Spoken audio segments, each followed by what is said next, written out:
abrir sus Biblias o mantener su Biblia abierta en Mateo, Evangelio de Mateo capítulo 9, y hoy nos corresponde la porción del versículo 14 hasta el versículo 17. Evangelio de Mateo capítulo 9, versículos 14 al 17, y lea así la palabra del Trino Dios, Padre, Hijo y Espíritu Santo. Entonces vinieron a él los discípulos de Juan, diciendo: ¿por qué nosotros y los fariseos ayunamos muchas veces y tus discípulos no ayunan? Jesús les dijo: ¿acaso pueden los que están de bodas tener luto entre tanto que el esposo está con ellos? Pero vendrán días cuando el esposo les será quitado y entonces ayunarán. Nadie pone remiendo de paño nuevo en vestido viejo, porque tal remiendo tira del vestido y se hace peor la rotura. Ni echan vino nuevo en odres viejos, de otra manera los odres se rompen y el vino se derrama y los odres se pierden. Pero echan vino nuevo en odres nuevos, y lo uno y lo otro se conservan juntamente. Permítame orar. Amado Dios y Padre eterno, agradecidos, oh Dios, una vez más por una nueva oportunidad, oh Dios, que tú nos brindas de poder congregarnos en tu nombre. Agradecidos de saber que no somos los únicos, Padre Santo, que en un día como hoy se congregan en tu nombre a través del mundo, Señor. Dando gracias por tu inmerecida misericordia, por el don de la salvación a través de Cristo Jesús. Por ese amor, oh Dios, que garantiza, oh Dios Padre, nuestra salvación. Por no solo haber perdonado nuestros pecados, sino habernos adoptado como tus hijos. Por saber, oh Dios, que el que comenzó la buena obra la perfeccionará hasta el día de Jesucristo. En fin, oh Dios, te damos gracias, pues hemos leído tu palabra y reconocemos, oh Dios, que ella es alimento al alma. Que tu palabra, según, oh Dios, fue utilizada para llamarnos a salvación, Señor. Es tu palabra también la fuente principal de santificación. Es tu palabra la que permite que nuestros pensamientos se alineen, se amolden, que podamos entender, Padre Santo, y podamos mirar tu palabra, mirar, Señor, con los ojos tuyos. Danos una cosmovisión bíblica, danos un entendimiento santo. Perdona nuestros pecados y nuestras faltas. Danos iluminación por medio de tu Espíritu, de tal manera que la perla de gran precio, que aquel tesoro escondido en la eternidad, pero revelado en Cristo, Señor, pueda satisfacer lo más profundo de nuestro ser. Te damos gracias por cada uno de los que aquí están presentes, rogándote por aquellos que hubiesen querido estar y tal vez por alguna razón ajena a su voluntad no están, pidiéndote también que tengas de ellos misericordia. Y pidiéndote, oh Dios Padre, que como en cada servicio en el que hablamos de tu nombre y cantamos a tu nombre y somos edificados como cuerpo de Cristo, nos permita salir luego, Señor, y poder vivir este evangelio en nuestros hogares, en nuestros trabajos, en nuestra comunidad. Que nos permita brillar, pues no se coloca, Padre Santo, dice tu palabra, una lámpara para luego ser colocada debajo de un almud escondida, sino que se coloca en lo alto para que alumbre a todos los que están en casa. Así alumbre nuestra luz delante de los hombres y puedan glorificarte a ti. Damos gracias en Cristo Jesús. Amén y amén. La porción que consideramos en esta mañana, del versículo 14 al versículo 17 de Mateo capítulo 9, realmente forma parte del llamamiento o el llamado de Mateo, o como vimos que se le llama en Marcos o Lucas, Leví. La razón por la que lo tomé aparte es porque considero que no, para un culto era mucho material, la enseñanza no nos iba al tiempo y lo separé, pero es importante que entendamos y nos pongamos en el contexto que esta pregunta que va a surgir surge con relación a esa muestra de gracia soberana de Jesucristo sobre este hombre publicano. Hemos visto después del Sermón del Monte, capítulo 5 al capítulo 7, que nuevamente finaliza ese Sermón del Monte, todo el mundo maravillado, asombrados por la autoridad, la sabiduría con la que Jesús enseña. Ahora, esa sabiduría es demostrada por medio de diferentes milagros. Cada uno de estos milagros son muy particulares porque son sobre personas que nadie en particular en aquel tiempo hubiese pensado merecían un acto de la misericordia, de la gracia de Dios, o que ningún religioso se hubiese acercado a ellos para favorecerlo. Y vimos cada uno de esos milagros en el capítulo 8, comenzando, ¿verdad?, con aquel leproso que Jesús tocó. Ahora entramos en el capítulo 9 y es el capítulo en el que estamos y vemos que ahora la autoridad de Jesús no solamente evidenciada con el poder para sanar enfermos, no solamente tiene poder sobre el viento y el mar y le obedecen, no solamente tiene poder sobre los principados y las potestades como sucedió en Gadara. Jesús mostró poder y autoridad sobre aquella legión de demonios que tenían atados, esclavizados a aquellos dos hombres. Ahora vemos en el capítulo 9 la autoridad de Jesús en la área más importante para nosotros, su autoridad para perdonar pecados. Pues Jesús vino no a traer salud y sanidad, vino a traer salvación, algo mucho más grande. Y la razón es que en este lado del tiempo, de la eternidad, la Escritura dice que nuestro cuerpo envejece, que nuestro interior, no obstante, se rejuvenece. Pero de este lado Jesús no prometió que no tendríamos crisis, aflicciones, dolor. Jesús advirtió a sus discípulos que por causa de la doctrina, por causa de ser sus seguidores, le iban a seguir. Y que muchos morirían por causa de Jesucristo. Así que vemos esa autoridad que comienza cuando le traen a aquel hombre paralítico y cómo Jesús muestra su poder redentor y su misericordia al perdonar los pecados de este hombre que muy probablemente llegó allí solamente buscando el poder caminar. A veces nosotros nos hemos acercado, en algún momento de nuestra humanidad nos acercamos según nosotros a Dios, aunque realmente Él nos atrae a Él, pero nos acercamos en nuestra humanidad no por lo que realmente deberíamos acercarnos, porque tenemos un corazón rebelde y solo Él puede transformar nuestra vida. El hombre en su plano natural solo puede acercarse pensando en que sus conflictos yacen en su periferia, están fuera de Él. Si Dios pudiera trabajar con su finanza, si Dios pudiera trabajar con su enfermedad, si Dios pudiera cambiar el esposo, la esposa, los hijos, él podría tener o ella podría tener una mejor vida, pero el verdadero problema del hombre yace dentro del hombre, está en su corazón, está en su esencia, está en su ser. Y vemos cómo Dios tiene ese acto de misericordia y luego esa misericordia es ejemplificada inmediatamente. A Jesús salir y encontrar un hombre llamado Mateo, un publicano, un recolector de impuestos, un traidor para la nación judía, un hombre que trabajaba para Roma.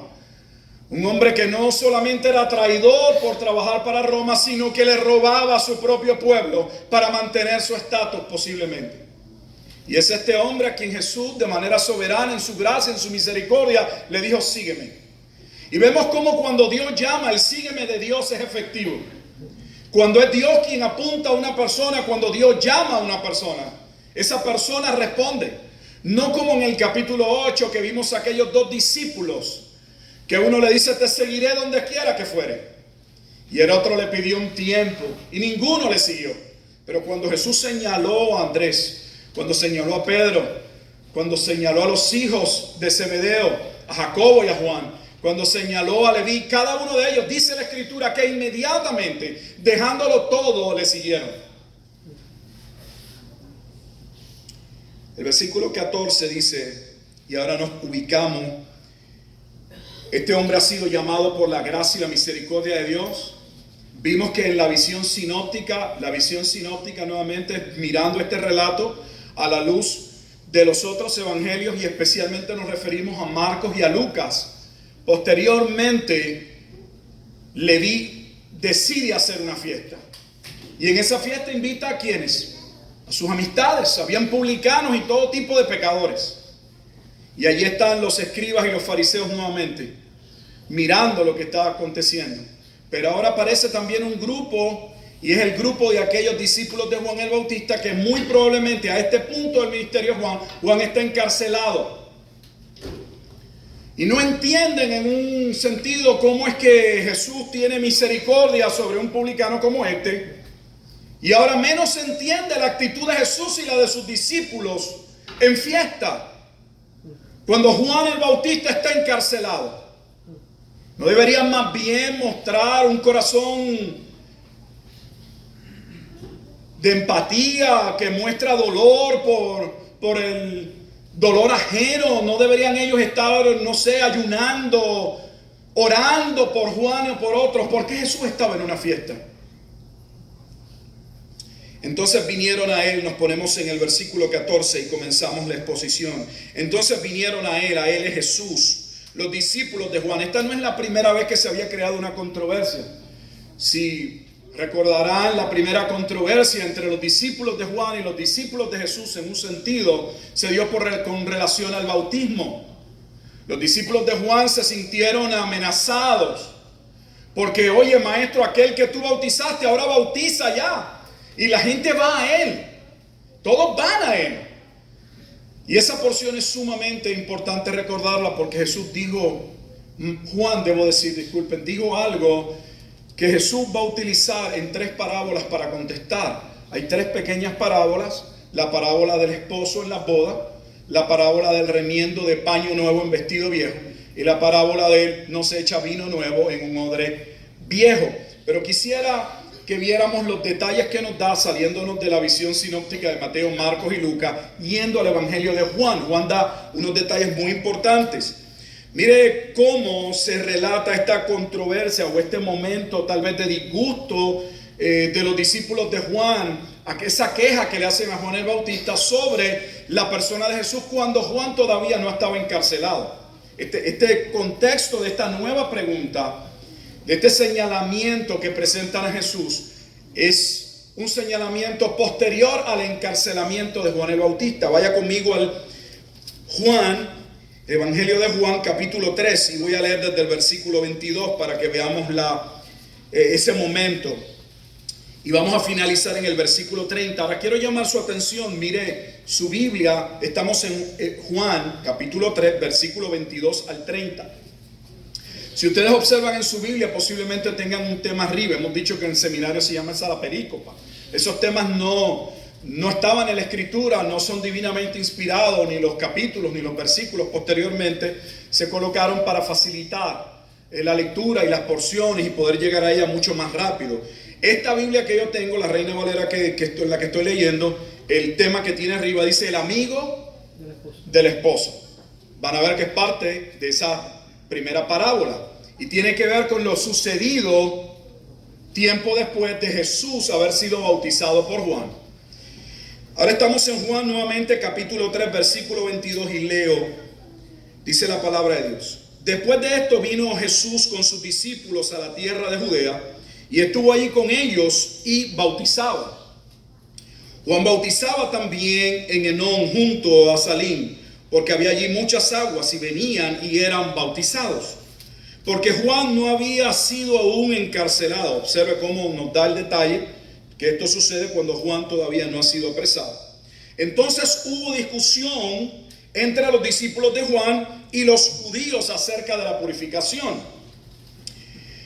Y vinieron a Juan y le dijeron: Rabí, mira que el que estaba contigo al otro lado del Jordán, de quien tú diste testimonio, bautiza y todos vienen a él. Respondió Juan y dijo: no puede el hombre recibir nada si no le fuere dado del cielo. Vosotros mismos me sois testigos de que dije: yo no soy el Cristo, sino que soy enviado delante de él. El que tiene la esposa, aquí viene la parte importante, el que tiene la esposa es el esposo. La imagen del esposo en el Antiguo Testamento es la imagen de Dios sobre la nación o el pueblo de Israel.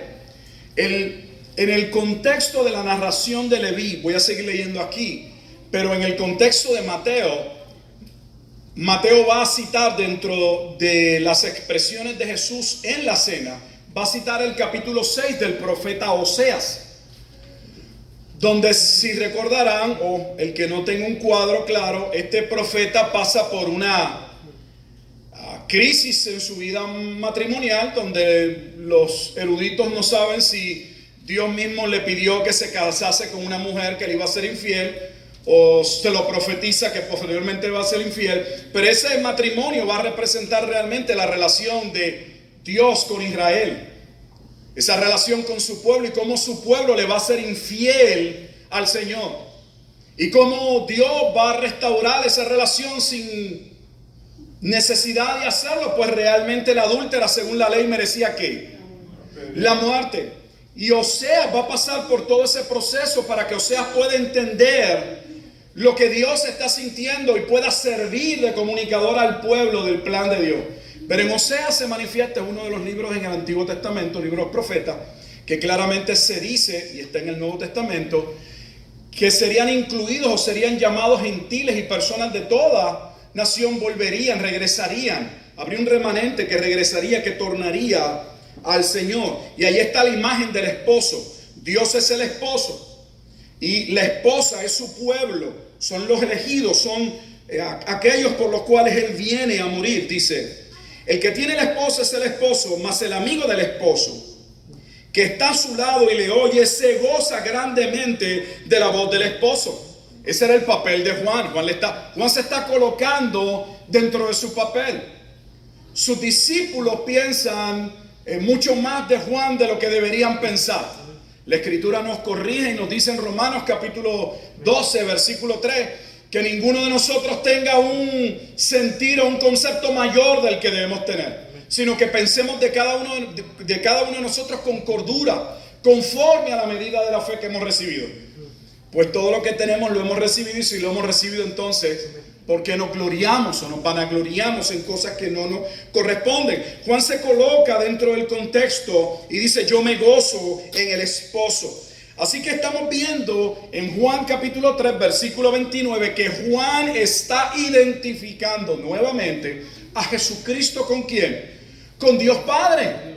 Él no es Dios Padre, pero es la imagen del Antiguo Testamento. Jesús está diciendo, yo soy el esposo. Yo vengo a hacer ese rol del esposo.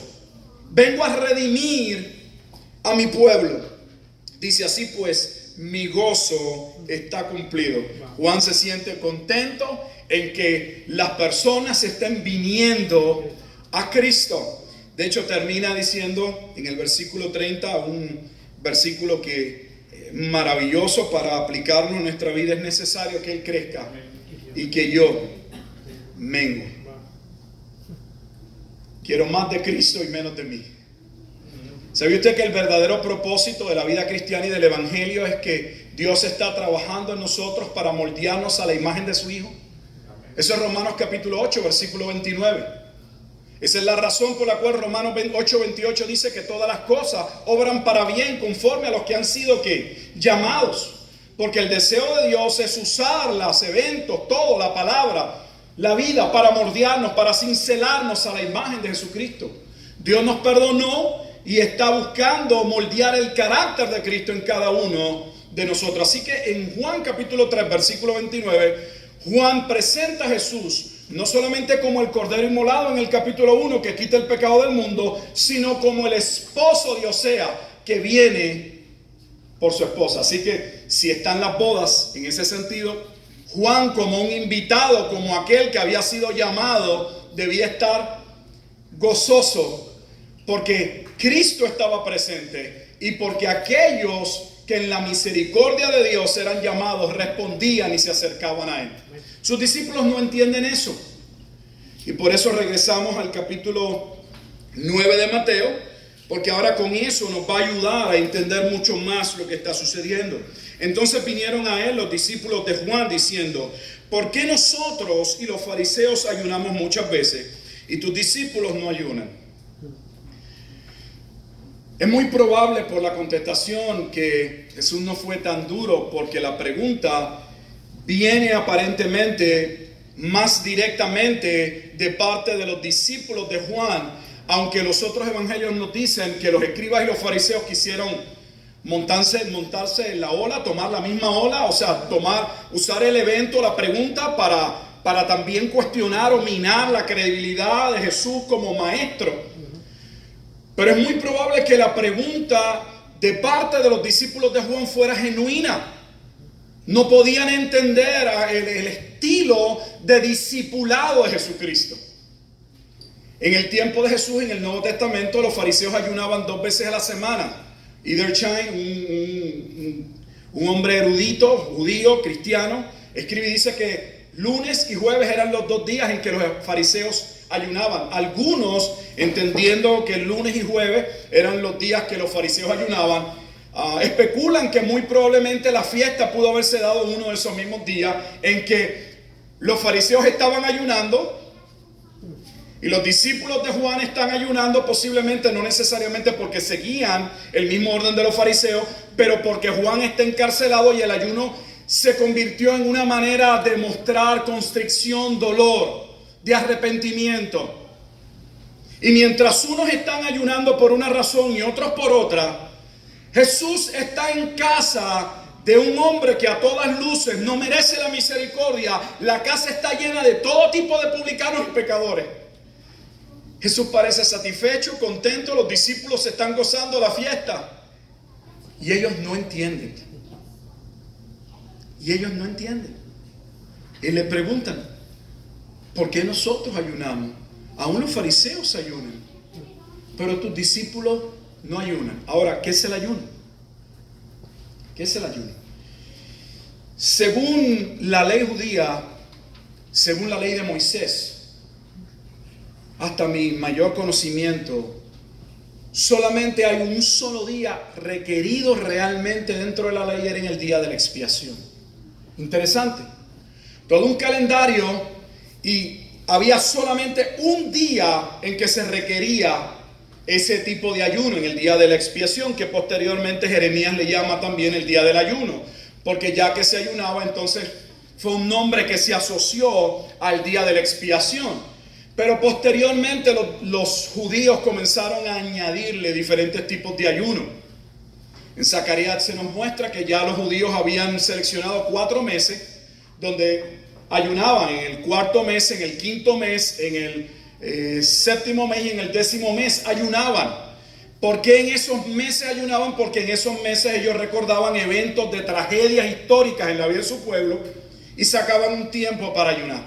En el tiempo de Esther también ayunaron por razón de aquel evento en que en un momento dado el pueblo judío se vio amenazado de dejar de existir, por decirlo de una forma. Y en una fiesta que ellos añadieron, la fiesta del Purim, antes de esa fiesta entonces ayunaban. Y los judíos comenzaron a utilizar el ayuno como una forma, una manera nuevamente de expresarle a Dios por medio de la observancia de un tiempo de consagración y de la abstención de alimento, su dolor. El punto es, ¿puede un ayuno externo realmente evidenciar lo que hay en el corazón? Tal vez la pregunta que debemos hacernos más allá es que debemos tener cuidado de utilizar actos religiosos y externos que pueden dar la impresión delante de los hombres de que somos cristianos y que estamos en búsqueda de Dios y que realmente estamos arrepentidos cuando no lo estamos. De hecho, el tema del ayuno dentro de Mateo, y estamos estudiando Mateo, ya se había suscitado dentro del Sermón del Monte.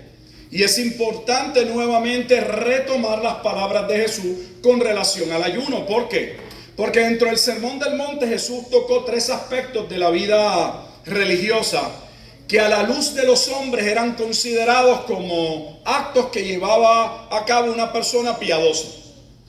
Una era la oración, una era las ofrendas, esos actos, ¿verdad?, de generosidad hacia personas que tenían necesidades, y el ayuno. Vamos a ver lo que Jesús dijo en Mateo capítulo 6, me parece que comenzando en el versículo 16.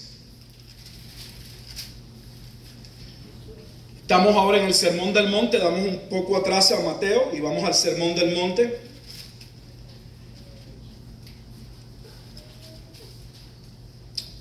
Estamos en el capítulo 6 y versículo 16 y lee de la siguiente manera. Cuando ayunéis, no seáis austeros como los hipócritas. Cuando ayunéis, no seáis austeros como los hipócritas, porque ellos demudan sus rostros para mostrar a los hombres que ayunan. De cierto digo que ya tienen su recompensa. Pero tú cuando ayunes, unge tu cabeza y lava tu rostro, para no mostrar a los hombres que ayunas, sino a tu Padre que está en secreto, y tu Padre que ve en lo secreto te recompensará en público. Así que Jesús había dicho a los que querían practicar el ayuno, la ley o el sermón del monte, Jesús no condenó, no fue en contra de la práctica del ayuno, sino de la manera, la forma en que se conducía el ayuno. Y básicamente la idea general es que si usaban el ayuno para dar la impresión delante de los hombres que estaban en un tiempo separados para Dios, para tratar de mostrar religiosidad, entrega, sacrificio, compromiso, eso era lo único que van a tener los ojos de los hombres, pues Dios conocía realmente la intención del corazón. Les dijo, cuando ustedes quieran ayunar, cuando quieran sacar un tiempo conmigo, cuando me quieran, vayan al aposento, como les dijo con la oración. Nadie tiene que saber que estás dejando de comer. Le dijo, lávense la cara, úntense en perfume y salgan lo más bien arreglados. Pero así no que salían a la calle todos, que la gente le preguntaba, ¿qué te pasa? Es que estoy en un ayuno, estoy buscando a Dios, Y era su manera de que las personas les dijeran algo, eso los confortaba. Pero para Dios eso no vale. No hay ningún acto religioso que realmente satisfaga el corazón. Dios no solamente salva el corazón, no solamente Él entra para salvar el corazón, Él es el único que puede satisfacer nuestro corazón. Y tenemos la tendencia a pensar que Cristo es algo que sucede en un momento dado, en un culto, en una oración. Y luego, lamentablemente, nuestra humanidad buscamos, nos hacemos de todo tipo de cosas religiosas, de actos, para tratar de satisfacer, de rellenar, de complementar. No hay que complementar la obra de Cristo, Él es suficiente. Juan lo había dicho, a mí me complace saber que estoy en Cristo. Y si Cristo llegó, me gozo. Y si Él sube, yo bajo, gloria a Dios por ello. Amén. Pero hay algo en nosotros que nos lleva a querer gloria, a querer tomar alguna parte en el proceso, a querer tener algún crédito por lo que sucede en nuestra vida. No tenemos crédito ninguno. Somos Mateo el publicano. Somos pecadores que por la gracia y la misericordia de Dios nos ha dicho sígueme, y le hemos seguido. Y eso debería ser nuestro contentamiento, nuestro gozo, nuestra satisfacción. Que no debiendo haber recibido el impacto de la gracia, Dios se dignó a mirarnos. ¿Y por qué lo hizo? La Biblia no lo explica.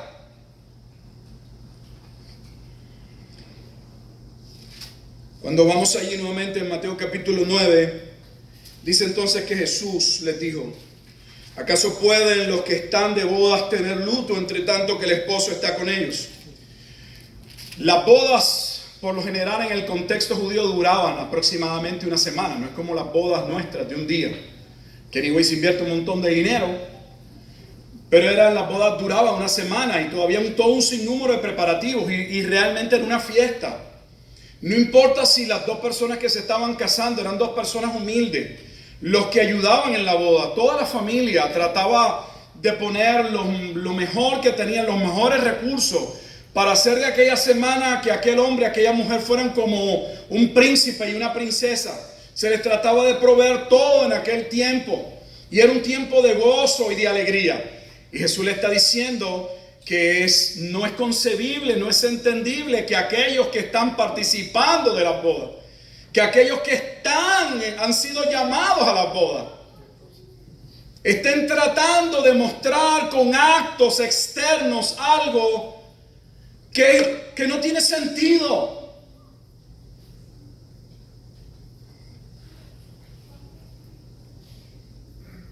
Dice, pero vendrán días cuando el esposo les será quitado, entonces ayunarán. Le dijo, sí, va a haber momentos. Vienen momentos en nuestra vida en que es necesario sacar un tiempo. Y créame que cuando ese tiempo venga, usted no va a estar tratando de hacer un espectáculo con Él. Y hay momentos de de encerrarnos, tal vez va a haber momentos de hacer largas oraciones, tal vez va a haber todo ese tipo de momentos en que le preguntamos a Dios y aún hasta le podemos hasta cuestionar a Dios, no entendemos lo que está sucediendo. Pero aquel momento era un momento de gozo. Allí estaba el Mesías, el ungido, el Cristo. El profetizado en el Antiguo Testamento está allí, se está cumpliendo. Debían tener gozo. Así que Jesús le dijo, no hay razón para que mis discípulos estén de luto. Jesús no está menospreciando el ministerio de Juan. Pero la triste realidad es que mientras unos lloran, otros ríen. Mientras unos comen, otros mueren de hambre. Esa es la realidad del mundo en que vivimos, hermano. Si nosotros no hiciéramos conscientes de todo el dolor y de todas las crisis, no podríamos vivir, nuestra mente no lo concibe y no lo podríamos manejar. Y Dios no nos ha llamado a tratar de vivir una vida austera, una vida ascética. Juan da la impresión de que usaba esa vida de ascetismo. En la iglesia surgieron dos divisiones mayores, dos grupos, tenemos a polarizarnos a áreas diferentes. La rama de los ascetistas y la rama de los docetistas. Los ascetistas decían, tenemos que apartarnos, tenemos que salirnos de toda contaminación. Esos fueron los que formaron allá las comunas, allá se apartaron los monjes porque no podían estar con los demás, se contaminaban. Y los docetistas decían, no, Dios salvó nuestra alma, lo que hagamos con nuestro cuerpo no es importante, es irrelevante. El cristianismo guarda un balance. Tiene que haber un balance. Y ellos pensaban que con actos externos podían demostrar o añadir mayor piedad a su vida cristiana. No añadimos mayor piedad con actos humanos y menos programados por nosotros. La verdadera piedad en un hombre o una mujer provienen de un corazón que ha sido transformado. Y no son un acto de un momento, son un estilo de vida. Quisiéramos vivir un cristianismo donde lleváramos a cabo un calendario de actividades, donde el resto del año pudiéramos hacer todo lo que quisiéramos con el tiempo, pero calendarizáramos y este mes voy a hacer tal cosa y en este mes, y nos sentimos contentos porque este mes les serví un día, 2 horas, y este otro mes les servimos 4 horas y nos sentimos muy contentos. Y el resto de la semana, ¿qué hacemos? ¿Cómo vivimos? Esa es la vida religiosa. Es una vida que se programa para momentos específicos. Y no estoy diciendo que no nos programemos como iglesia para ser prácticos, usar el tiempo y aún hacer las cosas con premeditación. Pero vivir la vida cristiana no es un programa, no es un acto religioso. Y Jesús le dice, no lo pueden hacer. Los que están con Cristo en la boda están de gozo. Y le dice también el versículo 16, nadie pone remiendo de paño nuevo en vestido viejo. De hecho, la traducción realmente del griego no es un paño nuevo, es un pedazo de tela que todavía está en proceso, todavía no sirve para hacer una tela. Ellos tenían unos rollos de tela y los pasaban por todo un proceso, y ese pedazo de tela se llama nuevo, pero no había pasado por ese proceso. Por lo tanto, no se debía usar o atar o unir a un pedazo de un vestido ya viejo. No iba a quedar bien el vestido. Jesús da una tercera parábola y dice, no se coge vino nuevo y se echa en odres viejos. Los odres eran básicamente una manera de guardar líquidos. Se hacían de pieles de animales. El vino, cuando comenzara a fermentarse, si la piel estaba ya vieja, se iba a romper. El vino se iba a echar a perder y el odre se iba a romper. ¿Qué Jesús está diciendo? ¿Cuál es el propósito con la primera, la segunda y la tercera parábola? Que Jesús está tratando de decirle a los discípulos de Juan. ¿Qué está tratando de comunicarle a ellos? Y luego nos preguntamos, ¿qué está Cristo tratando de decirle a la iglesia hoy, a nosotros los creyentes? Pienso, número uno, que Cristo está diciendo que Él es la razón de la fiesta. Los creyentes tienen razones para vivir en gozo. Gozo no significa que nos andamos riendo de los aspectos de la vida. No significa que toda nuestra vida tenga que ver, porque ahora mismo en el mundo donde el hedonismo, la cultura griega hedonista, la cultura de placer, y pensamos que la vida tiene que ver con gratificación, con que con que podamos sentir emociones profundas y pensamos que la verdad guarda una estrecha relación con el contentamiento inmediato. Y si no lo experimentamos gozo inmediato, contentamiento inmediato, placer inmediato, pensamos que no vale la pena, que no hay fruto en lo que estamos haciendo. Pero nada más lejos de la verdad. Las cosas importantes de la vida cuestan sacrificio, tiempo, de esfuerzo para luego poder ver el gozo del resultado. Así como el que siembra la tierra, primero tiene que preparar el terreno y pasar todo el trabajo para luego esperar y ver el fruto. Pero vivimos en un tiempo donde queremos placer sin medir consecuencias, todo lo queremos inmediato. Cristo le está diciendo: yo soy el cumplimiento de la ley, no hay que añadirle. Ellos se habían dado cuenta, la razón por la que le estaban poniendo paños y renuevo a la ley es porque no entendían que la ley tenía como fin y cumplimiento guiarlos a Cristo. En Cristo estaba la satisfacción. Aquella ley que vivían no satisfacía, la cumplían, la observaban, pero se quedaban como el joven rico. Debe haber algo más, maestro bueno, ¿qué bien haré para heredar la vida eterna? Haz los mandamientos, ya los he hecho, he cumplido esto, he cumplido lo otro. No pienso que era un ignorante ni un hipócrita. No tenía experiencia de salvación, pero genuinamente le está diciendo: yo he tratado de vivir la ley, pero no se trata de vivir una vida cristiana. No se trata de ser religioso, no se trata de venir a un culto. Se trata de si Cristo ha amanecido en tu vida. Se trata de si Dios ha querido perdonar tus pecados. Se trata si Dios, como a Leví o a Mateo, te dijo: sígueme. Porque mientras eso no suceda, no le puedes seguir. No hay satisfacción, solo Cristo satisface. Cristo es el fin de la ley. No podemos ahora pensar que Cristo está cambiando lo que se había dicho, pues sería una contradicción en el capítulo 9, como algunos comentan. Jesús ha dicho en el Sermón del Monte, capítulo 5 al 7, que Él no vino a cambiar la ley, sino que Él vino a cumplirla. Luego, como en el capítulo 9, un comentarista puede decir que Jesucristo es el que está hablando algo nuevo. Jesús no está hablando algo nuevo. Jesús está corrigiendo lo viejo, y no corrigiéndolo poniéndole un parcho, sino diciendo: yo soy el fin de aquello que parece viejo, si hay sentido en lo añejo. De hecho, en Lucas dice que aquel que ha probado el vino viejo jamás toma del nuevo. Se lo voy a mostrar, vaya conmigo a Lucas. Ahora vimos que todos los que nos sentimos viejos ya no servimos. La verdad, vivimos una generación en un mundo que no solamente es proabortista. Ahora quisieran eliminar a las personas mayores. No producen, se enferman, se drenan nuestros recursos médicos, porque ya no sirven, no son productivos. ¿Por qué no eliminarlos para dar paso a la evolución, a una nueva especie, una nueva generación? Son pensamientos que guiaron el mundo en años pasados, tiempo pasado, y siguen guiándolo. No se crean que esos pensamientos han quedado erradicados. Ahora le llaman muy bonito, le llaman una muerte con dignidad. ¿Cómo ayudar a una persona que ya piensa que no tiene razón para vivir? ¿Cómo sacarte?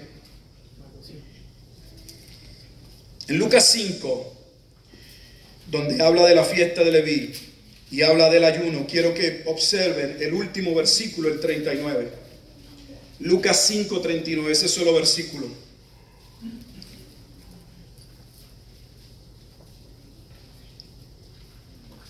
Si usted va a Mateo básicamente la idea es que pone: es mejor que se quede el vino nuevo en ¿qué? En un odre nuevo. Lucas 5:39 dice: y ninguno que beba del añejo quiere luego el nuevo, porque dice: el añejo es mejor. Hay dos maneras de ver el versículo. Algunos piensan que el añejo puede, desde el punto de vista de los discípulos de Juan o de los fariseos, pensar que ellos están tan atados a su sistema. Ese vino añejo es su sistema, sus tradiciones. Están tan acostumbrados, tan amoldados a lo que hacen, que ellos juzgan todo a la luz de lo que ellos entienden es la verdad. Y nosotros todos lo hacemos de una manera u otra, lamentablemente. Tristemente los seres humanos aceptamos, tomamos cosas como verdad que nunca hemos analizado. Y eso tiene que ver con la iglesia. Doctrinas que alguien nos las enseñó, nos las dijo y las creemos. Y de hecho damos nuestra vida por ellas sin saber si son bíblicas o no.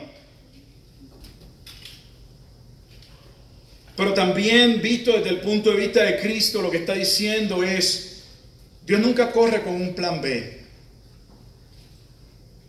Dios nunca corre con un plan B.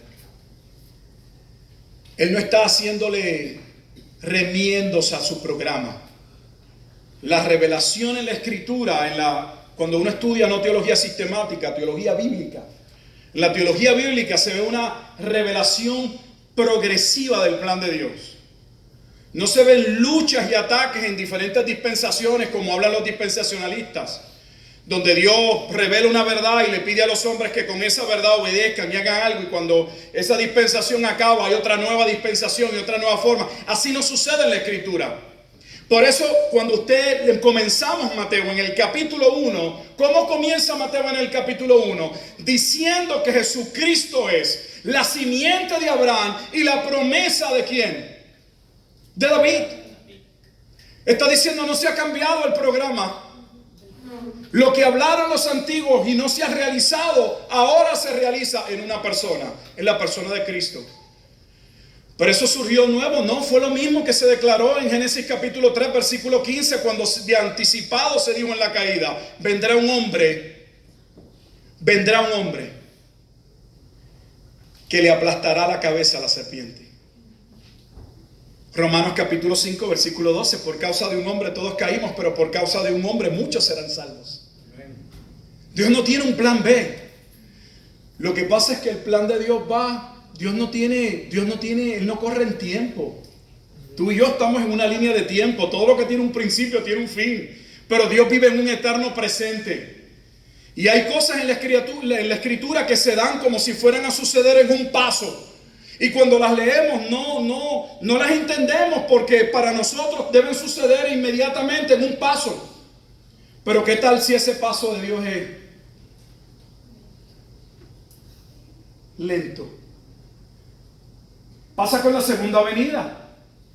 Cuando usted estudia el Antiguo Testamento, no se habla de dos venidas, se habla de una venida, la llegada del Mesías y el establecimiento del reino. Es en el Nuevo Testamento que vemos la idea de que ese paso, un paso en el Antiguo Testamento, no es tal cosa como un paso. Nos encontramos como esas películas que tienen diferentes finales. Tienen finales que te sorprenden. Y tú dices: yo no sabía que la película podía terminar de esta manera.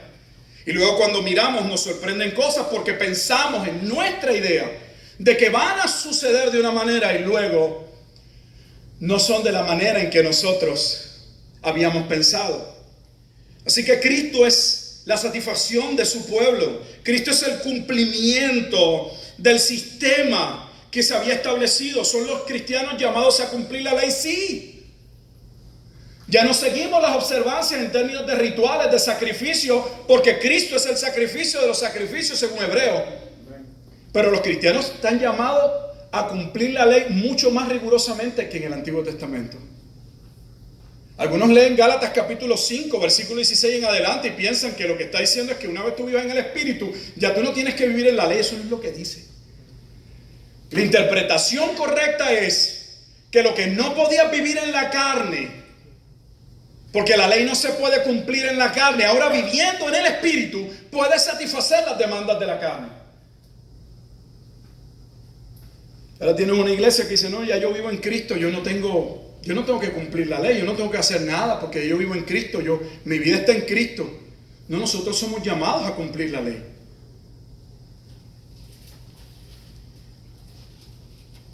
Cualquier remedio, cualquier programa, termino, que tratamos de añadirle a nuestra vida cristiana, hermano, no va a funcionar. Déjame ver si te lo explico rápido.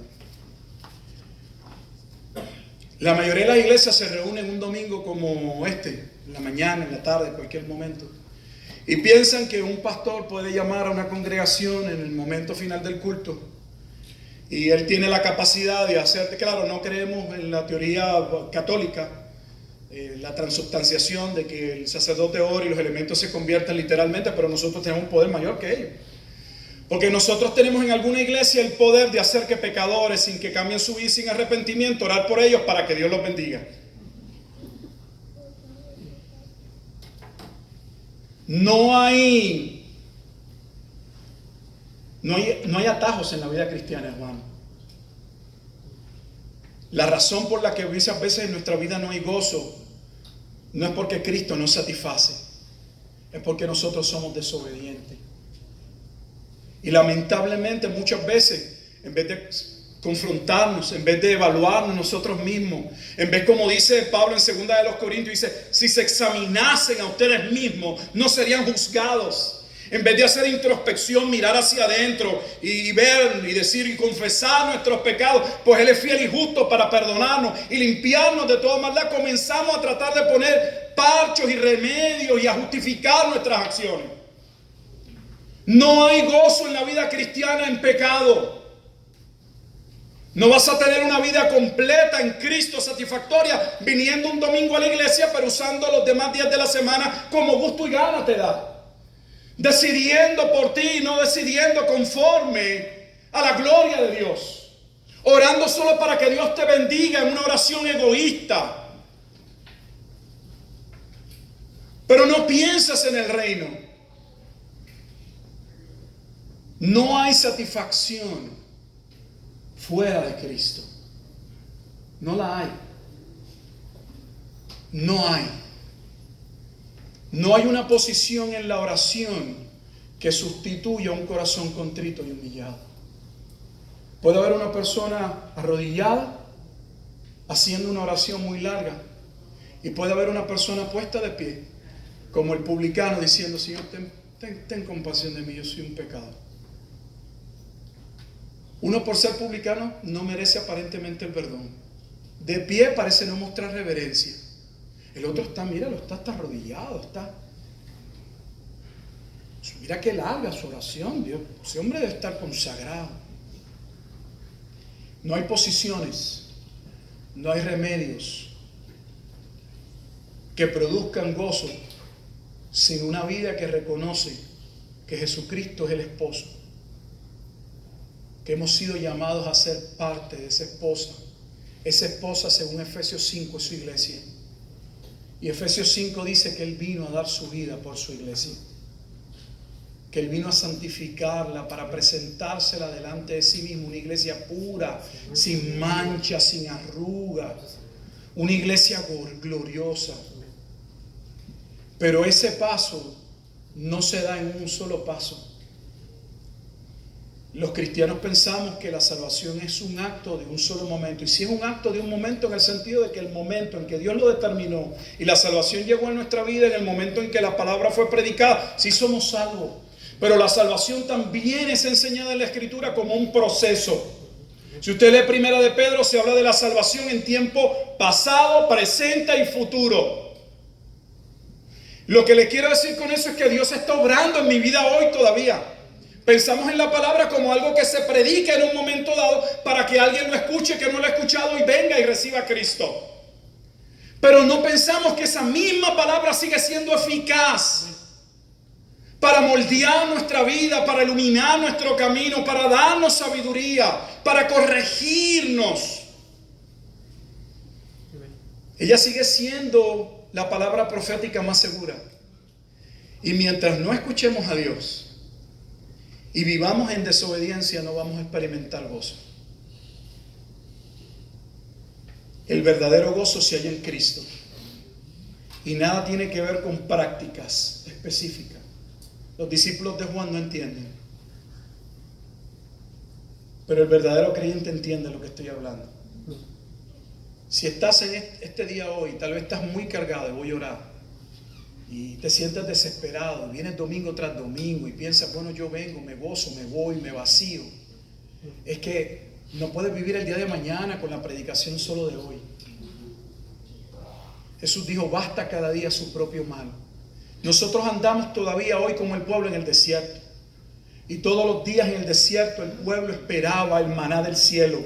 Y ese maná del cielo, según Juan capítulo 6, es Cristo. Pero ese Cristo nos dejó su palabra. Y nosotros necesitamos una comunión íntima con Dios todos los días. No se trata de vivir un culto de domingo a domingo, de miércoles a domingo, como muchos cristianos. Se trata de que nuestra vida cristiana debe ser vivida cada día. Cada día debo buscar de Dios, cada día debo depender de Dios. Cada día debo pedir perdón, cada día debo orar, cada día debo leer la Escritura. No son cosas que se hacen en la religiosidad un día a la semana. Son cosas que son parte de nuestra vida. Según alimentamos nuestro cuerpo, necesitamos alimentar nuestro espíritu. Y nada satisface más a nuestro espíritu que la oración, que la comunión con los hermanos, que la lectura de la palabra, que el compartir el evangelio, que testificar de Cristo, que orar por los necesitados, que compartir con los que tienen necesidad. No hay sustituto. No hay sustituto. Vamos a orar. Padre, te damos gracias después de haber escuchado tu palabra y nos presentamos, Señor, para participar de la cena del Señor. Te damos gracias, Padre Santo, por permitirnos reflexionar en la misma. Ayúdanos, Señor, a no conformarnos a ritos, a programas que son necesarios y son parte de lo que hacemos los cristianos por generaciones. Nos reunimos, leemos tu palabra, oramos, la compartimos, la reflexionamos. Todo eso es maravilloso y tiene una razón y tiene un sentido. De hecho,